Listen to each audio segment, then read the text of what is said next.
सुंदर, अप्रतिम, मनमोहक सौभाग्य अलंकार मंगळसूत्र महोत्सव 100% जीएसटी फ्री. मयूर अलंकार, सराफ बाजार आणि गंगापूर रोड, नाशिक. ताज्या बातम्यांसाठी नाशिक न्यूजच्या YouTube चॅनलला सबस्क्राइब करा आणि बेल आयकॉनला प्रेस करा.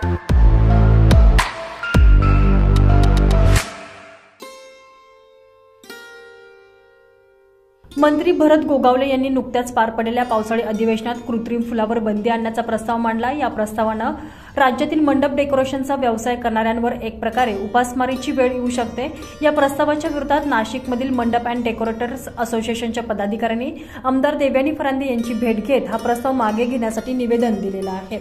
बाजारात प्लास्टिकच्या आर्टिफिशियल फुलांचे उत्पादन करण्याचे प्रमाण अवघे 25 ते 30% आहे. त्यामुळे साहजिकच शेतकऱ्यांकडून पिकवले जाणारे नैसर्गिक फुलांच्या उत्पन्नाचे प्रमाण तब्बल 70% आहे. त्यामुळे प्लास्टिक फुलांच्या उत्पादनाचा परिणाम शेतकऱ्यांच्या फुल उत्पादनावर होतो अशा प्रकारचा चुकीचा प्रचार असल्याचंही मंडप डेकोरेशनचं म्हणणं आहे.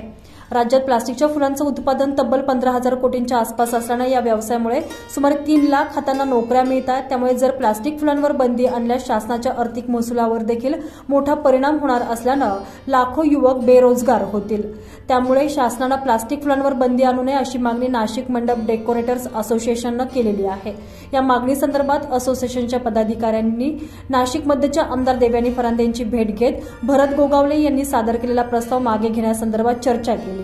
दरम्यान आमदार फरांदे यांनी तात्काळ राज्याचे फुल उत्पादन मंत्री भरत गोगावले यांच्याशी फोनवरून संपर्क साधत त्यांच्याशी या विषयावर चर्चा केली.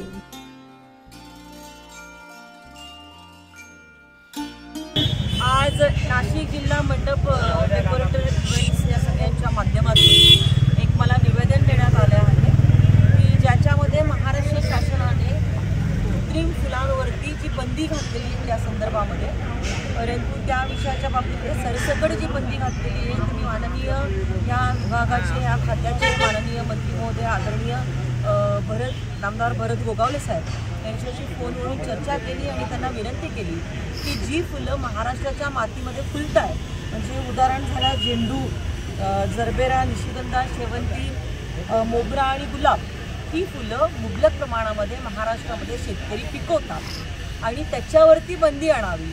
परंतु बाकीची काही जी फुलं जी आहेत ती इम्पोर्टेड फुलं असतात, म्हणजे ओरिजिनल जरी फुलं असतील, फॉर एक्झाम्पल ऑर्किड आहे तर हे थायलंडमधून मागवले जात आहेत किंवा अशी अनेक फुलं आहेत व्हरायटीज की ज्या बाहेरच्या देशांमधून मागवले जातात. तर अशा फुलं जी आहेत ती त्यांना आर्टिफिशियल जरी बनवली तरी त्यांना परवानगी द्यावी. कारण याच्यामधल्या 2 बाजू आहेत की शेतकऱ्यांना ही फुलं फुलवण्याचं जे भाग्य आहे त्यांना मिळायलाच पाहिजे, लाभायला पाहिजे. आणि मंडप डेकोरेटर सगळ्यांचं पण हे मत आहे. मी त्यांना आता समजावून सगळ्यांना सांगितलं, त्यांनीच मला त्याच्यातला पर्याय सुचवला आणि त्यांनी सांगितलं की ह्या विषयामध्ये ही 5-6 प्रकारची जी फुलं जी आहेत जे महाराष्ट्राच्या मातीमध्ये फुलत आहे त्याच्या ती कृत्रिम बनवण्यासाठी बंदी घालावी. हे त्यांना मान्य आहे आणि त्यामुळे 5-6 व्हरायटीची फुलं जी महाराष्ट्राच्या मातीमध्ये फुलत आहे ती कृत्रिम बनवणे याच्यासाठीची बंदी शासनाने राहू द्यावी.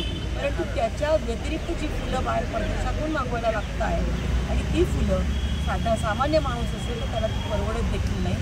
जैन धर्मियांमधले अनेक लोक जे आहेत त्यांना देखील अशा पद्धतीची फुलं ते डेकोरेशनला वापरत नाही, ते प्लास्टिकच्या फुलांना काही लोक जे आहेत त्याला वाव देतात आणि त्यामुळे ह्या सगळ्याच गोष्टींचा विचार करून एकूणच ह्या व्यवसायातल्याही लोकांवरती पोटावरती पाय पडणार नाही याची शासनाने काळजी घ्यावी.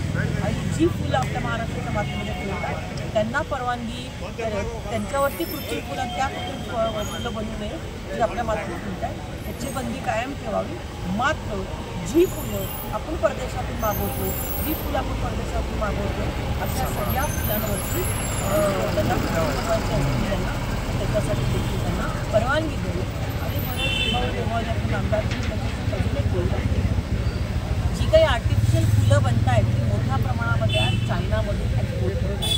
तर महाराष्ट्र शासनाने त्याच्यावर लक्ष टाकावं आणि स्टार्टअपच्या माध्यमातून हे मंडप डेकोरेटरची जी मुलं आज मोठ्या संख्येने नाशिकमध्ये 300-400 लोक आज माझ्याकडे आलेले आहेत, त्यांनाच काही व्यवसाय मिळेल त्या दृष्टिकोनातून देखील स्टार्टअपच्या माध्यमातून त्यांना बनवायची त्याची देखील मदत जी आपण परदेशातून मोकळी होतो त्याची करावी.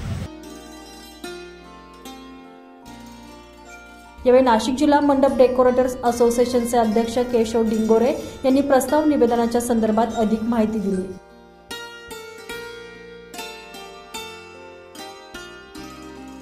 आर्टिफिशियल फुलावरची बंदी घातली होती, त्याच्या संदर्भात आज आम्ही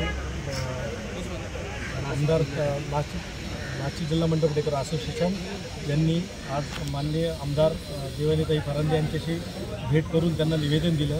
त्या निवेदनात आमची अशी मागणी होती की कृत्रिम फुलावर जी तुम्ही बंदी घालताय ती तुम्ही ठराविक फुलांवर बंदी घाला जे महाराष्ट्राच्या मातीत पिकतात. तसंच झेंडू आहे, जरबरा आहे, लिली आहे, त्याच्यानंतर मोगरा आहे, अशा गुलाब आहे, शेवंती आहे, अशा फुलांवर तुम्ही बंदी घालावी. ते तुम्ही ते प्लास्टिक फुलांमध्ये बनवू नये किंवा लावू नये. पण बाकी जे आपण बाहेरच्या देशातून जसं तुम्ही ऑर्किड, अँथेरियम, कार्नेशन आहे, लिलियम आहे, अशा फुलांवर तुम्ही बंदी घालू नये प्लास्टिक फुलांवर. बस ही एवढीच मागणी आम्ही घेऊन आलो होतो. त्यांनी आमदार देवयानी फरांदे मॅडमनी गोगोले फूल उत्पादन मंत्री गोगोले साहेबांशी प्रत्यक्ष आमच्यासमोर फोनवर चर्चा करून त्यांच्याशी चर्चा केली आणि त्यांनी सांगितलं की 1-2 दिवसात आपण त्याच्यावर निर्णय घेऊ आणि सकारात्मक निर्णय घेऊ. याविषयी सविस्तर चर्चा करण्यासाठी लवकरच नाशिक मंडप डेकोरेटर्स असोसिएशनचे पदाधिकारी मंत्री भरत गोगावले यांची भेट घेणार आहेत.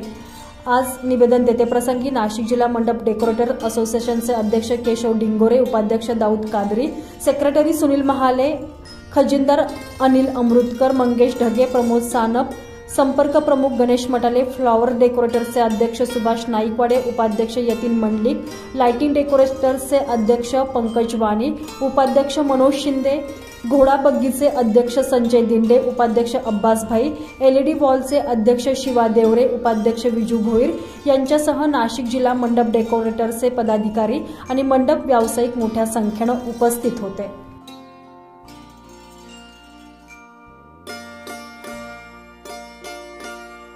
संजय परमार, नाशिक न्यूज, नाशिक.